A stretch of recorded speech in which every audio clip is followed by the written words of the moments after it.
Baik, kita masuk sekarang ke law of attraction-nya sendiri.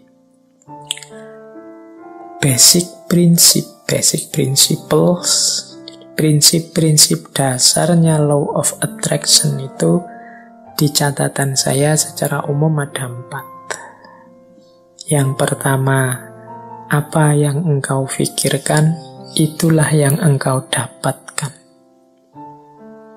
Yang kedua, pikiranmu menentukan bagaimana hidupmu. Yang ketiga, pikiran yang positif akan mendatangkan kehidupan yang positif. Dan yang keempat, pikiran yang negatif akan mendatangkan kehidupan yang juga negatif. Berarti law of attraction ini pertama-tama menyarankan kita untuk memperhatikan apa yang ada di pikiran kita. Isinya apa saja? Apakah isinya hal-hal yang positif ataukah isinya hal-hal yang negatif? Kalau isinya hal-hal yang positif, insya Allah hidup kita juga akan berwujud positif. Kalau isinya hal-hal yang negatif, ya wajahnya hidup kita adalah hidup yang negatif. Nah, ini masing-masing kita yang bisa ngerti. Coba ditengok deh. Atau mungkin manifestasi pikiran kita hari ini mungkin di status-status yang kita buat. Obrolan-obrolan dengan teman-teman kita hari ini. Coba kita muhasabahi, kita refleksi, banyak positifnya atau banyak negatifnya. Makanya agama itu menyuruh kita serba husnudzon, jangan suudzon. Husnudzon itu berarti mengisi pikiran dengan yang positif-positif. Maka hidup kita warnanya juga sesuai isi pikiran kita. Karena husnudzon, ya hidupnya jadi husn. Husn baik. Kebalikannya kalau suudzon, hidupnya juga akan termanifestasi jadi su.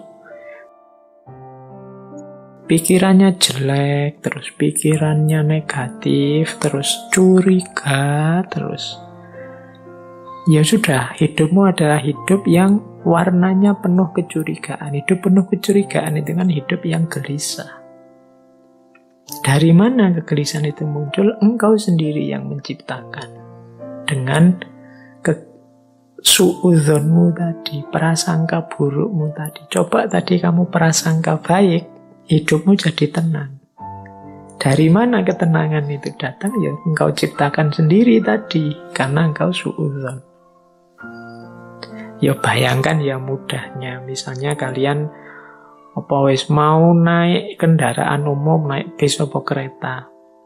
Itu kalau pikiranmu serba prasangka buruk, jangan-jangan nanti dicopet, jangan-jangan nanti di tengah jalan keretanya tabrakan mogok, jangan-jangan pikirannya jelek terus. Maka kalian tidak akan bisa menikmati perjalanan.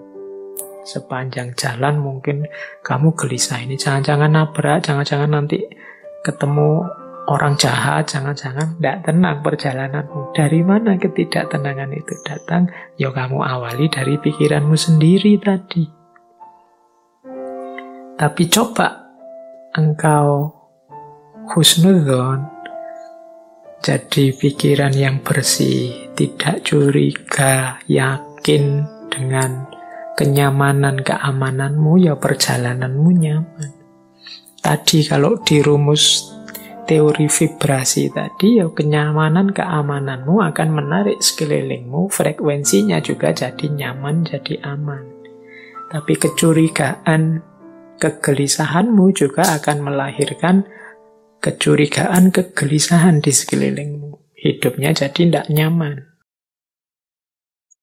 Nah ini basic prinsipnya, mudahnya penjelasannya begitu. Jadi kalau kita isinya negatif-negatif saja, ya energi negatif yang kita tarik dalam hidup. Pandemi ini kan melahirkan jutaan gagasan negatif. Mungkin lebih dari itu, saya sebutnya jutaan, jangan-jangan puluhan juta atau ratusan juta seluruh dunia. Bayangkan energi negatif yang lahir dari jutaan pikiran yang negatif.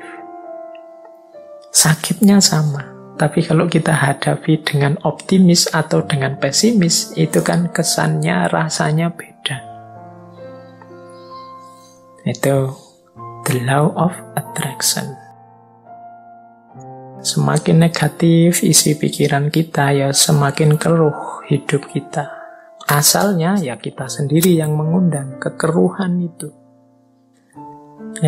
Makanya ada quotes dari Napoleon Hill. Napoleon Hill ini juga tokoh spiritualis yang sering juga menulis buku-buku coraknya self-improvement atau self-help. Dia bilang begini, keep your mind fixed on what you want in life, not on what you don't want. Ini beliau ngasih tips, simpanlah di kepalamu, isi saja dengan apa yang engkau inginkan, bukan apa yang tidak engkau inginkan. Contohnya misalnya tadi ya, mau naik kendaraan umum, kereta atau pesawat. Niatnya apa? Saya naik pesawat semoga aman. Ini lebih positif daripada saya niat naik pesawat semoga tidak tabrakan. Nah, ini kata-kata tidak bertabrakan ini oleh Napoleon Hill disebut negatif. Jadi mending kita pakai kalimat yang positif untuk menghadirkan tadi energi dan vibrasi yang positif. Disimpanlah hal-hal yang positif di kepala, bukan hal yang negatif. Begitu kita, misalnya hari ini ada pandemi, ya mari kita berdoa semoga kita sehat. Bukan fokus pada semoga penyakitnya tidak menyerang kita. Itu ada tidaknya. Tidak itu mudahnya didefinisikan sebagai negatif. Nah, negatif-negatif ini ya akan berkumpul energinya di sekeliling kita. Jadi lebih baik menggunakan kalimat yang positif. Insya Allah Indonesia akan berhasil mengatasi pandemi ini. Insya Allah upaya yang dilakukan pemerintah akan sukses. Nah, ini menghindari kalimat-kalimat yang negatif. Jangan-jangan meskipun sudah begini masih belum sukses. Jangan-jangan itu kalimat-kalimat kekhawatiran, kalimat-kalimat negatif akan berpengaruh. Jadi kuncinya the law of attraction itu hindari pikiran-pikiran negatif, hindari pernyataan-pernyataan yang negatif. Karena itu akan menjadi kunci hadirnya energi-energi yang negatif di sekeliling kita. Itu ada quote juga yang saya bawa dari Henry Ford. Teman-teman mestinya kenal tokoh ini. Ini berhubungan dengan otomotif ini, Henry Ford. Ada quotes yang terkenal sekali dari Henry Ford ini. Whether you think you can or you can't, either way you are right. Apakah engkau menganggap dirimu mampu atau tidak, dua-duanya benar.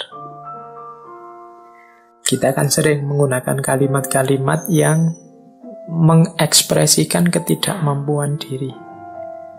Aku ndak bisa baca loh, aku ndak cakep loh, aku ndak bisa ngomong di depan publik loh, aku ndak bisa menari, aku ndak bisa berenang, aku ndak bisa menyanyi. Ya sudah, karena kita sendiri deklarasi kita ndak bisa, ya akhirnya ya kita memang ndak bisa. Padahal kalau mau kita bisa kok. Saya ndak bisa Pak ngomong di depan orang banyak, jadi yo iso. Cuma karena sudah merasa ndak bisa, ya selesai dengan ketidakbisaanmu. Saya ndak bisa Pak kalau harus Menyanyi itu, saya menyanyi itu trauma sekali. Mungkin ya bisa, kalau kamu mau belajar tetap bisa. Semua orang mungkin ya bisa nyanyi. Cuma ya karena ndak mau saja, akhirnya ya memang ndak bisa beneran. Wah, matematika itu saya ndak bisa, Pak. Wah, filsafat itu apalagi, Pak. Puyeng saya ndak bisa. Ya sudah, engkau menganggap ndak bisa, ya engkau ndak bisa. Kalau kamu percaya engkau bisa, pasti engkau juga bisa.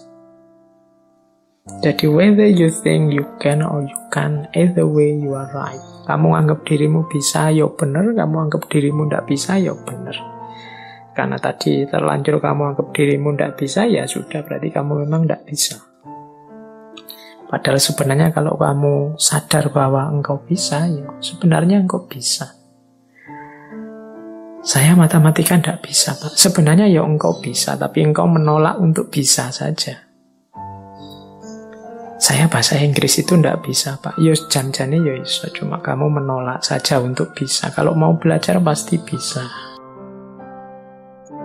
Oke, jadi ini contoh bagaimana pikiranmu menentukan hidupmu. Karena tadi kamu sudah merasa ndak bisa, ya wes, memang akhirnya engkau ndak bisa beneran dalam kenyataannya. Karena engkau merasa ndak mampu filsafat, ndak mampu matematika, ya sudah, berarti titik di situ memang kalian ndak bisa dan ndak mampu. Padahal kalau kalian mau, ya tetap mampu. Ini Henry Ford. Makanya menurut saya gunakan kalimat-kalimat yang lebih positif. Apalagi teman-teman ini yang guru ya, yang punya murid, punya anak didik, entah di level apapun, apalagi yang masih dalam upaya pembentukan SD, SMP, TK, PAUD. Ini kan hindari kalimat-kalimat yang negatif. Masukkan dalam isi kepala anak-anak kita itu hal-hal yang positif,